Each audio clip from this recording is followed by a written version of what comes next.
Once upon a time, in a different timeline that I was stuck in, which wasn't that long ago, just a few years, I had zero discipline. I couldn't work on anything for more than an hour a day. I didn't have any willpower to do anything, couldn't stick to anything. And nowadays, I clearly built a great body. I live largely the life of my choosing, and I can work nonstop.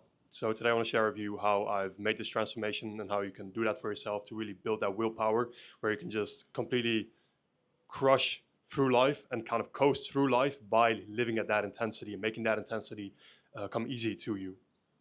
If we want to break this entire thing down, there's really four levels to it. It's what, why, can I achieve this, and the inputs that allow you to actually maintain that level of willpower. So the highest level of this is your what. Where are we actually going? Because if you don't have a specific vision of where you are getting your life to go towards, then you are like a car without GPS, right? You're just going all over the place, going back, going forth, going this, left, right, just staying in circles and staying stuck. This is the thing that people talk about the most. It's probably the least important of these kind of four levels, but really you just need a vision that you have a burning desire to get to. And this is why thinking big is important. You need to have big goals. And it's also what makes it easier to achieve because everybody else has small goals due to their... This is also what makes it easy to achieve because most people have small goals due to their lack of self-worth. And so if you set bigger goals, you have more enthusiasm to actually work towards those goals. You have less competition in the path of actually pushing towards those goals. And so it becomes easier to actually live out those goals, which as a result, because they're bigger, they're actually much more fun and enjoyable. Now, an important level to this kind of goal setting is not just, I want to have the car, I want to have this and that. It's the overarching purpose and motivators behind it. So the first thing is, okay, what's really true to you? What is the deeper purpose and your life's purpose that you have? And this is obviously a huge question. For me, I've defined it as elevating the collective consciousness, making myself to be as kind of high vibration as I can possibly be, and then sharing that state of being with the world.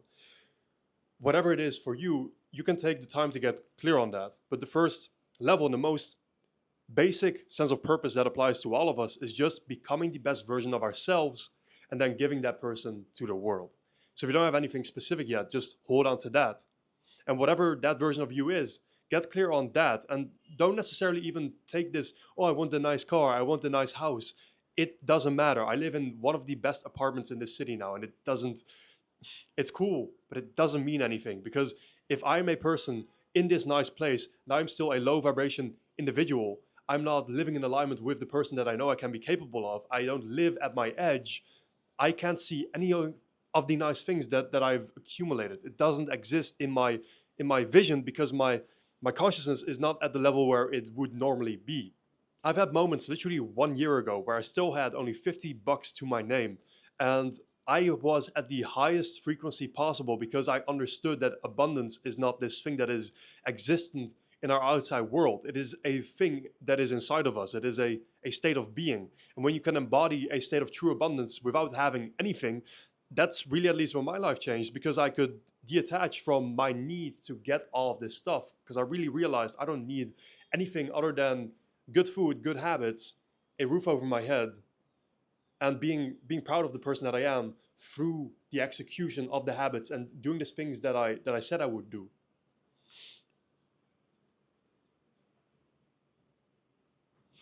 One last thing with this is attach as much as possible to these goals. It's not just for you, it's for everyone around you. It's for your people, for your bloodline, for your future wife or your current wife, for your future children or your current children, for your mom, for every single person you care about, for yourself, for whatever it is, for God, for the world. This is why hyper successful people are pretty much always religious. I think I've spoken about this in one of my recent videos.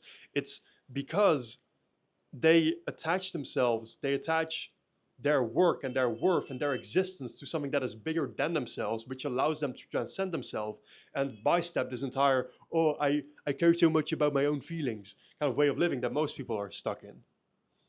So recommend So we know where we're going, we know why we want to actually go there. Next step is confidence. We need to actually see ourselves as someone that is worthy of living in that vision. So if you have some outrageous goal, maybe you're broke right now, you want to be a millionaire within 1 year. Okay, great goal. Very nice, that would make a big difference to your quality of life. Sure.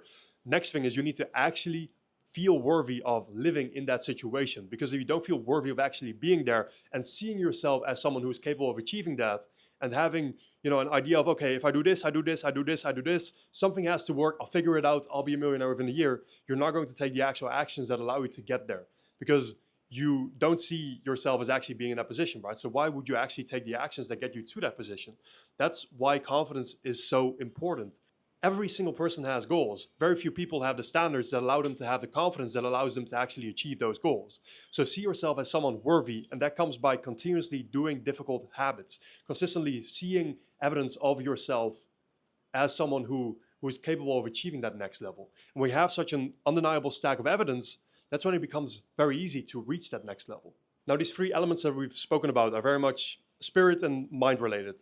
It's how connected we are to our greater sense of purpose, to God, and then our mindset around actually moving in that direction. But the last thing that's very, very important is actually modulating your biology in a way that allows you to consistently stay at that high output, because we do have limitations as human beings. They're much smaller than most people would like to admit, but we have limitations, right? We can't just go on infinitely, like endlessly. And so the last part to this is optimizing your health in a way that aligns with your kind of specific genetic makeup. And when you can do that, you will have way more energy. So there's so many different things you can do here, but at a high level, it's just stop seeing yourself as someone that is worthy of shit food. I'm not sure how to best put this, but see yourself as someone that is above junk food and all of these things, or at least at a very limited dosage. See yourself as someone that is worthy of investing in with organic foods. See yourself as someone that is worth fueling to the highest possible extent. And then doing that with genetic tests, with DNA tests, like blood marker tests, whatever you can do to further tailor your diet and to figure out, okay, what is actually stopping me from having that next level of cognition, of clarity, of focus, of energy, all of these different elements that are so important. And then the last thing is really just investing in the latest biohacking opportunities, which can be just lifestyle optimization, things like aligning yourself with your circadian rhythm, like good lighting, air purifying, high quality water. There's so many different things, peptides, supplements, so many different layers. But investing yourself in this way, because it's not even just the extra output, it also goes back to this confidence of, hey, I invest in myself, and therefore I'm a person that sees myself as worthy of investing of. Most people that invest in the S&P 500 and all of these different things, it's because they once again do not see themselves as worthy of investment. They see these other things that are 4% yield as worthy of investment. But really the S&P 500, as Hormozy calls it, is this thing that has infinite upside and is the real thing that is truly valuable. Because it's never about the path of getting to a certain destination. It's about the person you're becoming that is capable of achieving in that next realm of existence. So I'm fueled on huge amounts of stimulants right now. I'm going through crazy amounts of work today. That's probably why I'm a little extra amped up. But this is really what allows me to perform at that level after having just been a complete fuck up for many years. Hope this video serves you. If you need any help with this, shoot me a message or look at the website, whatever. Wish you a good day, and I'll see you tomorrow.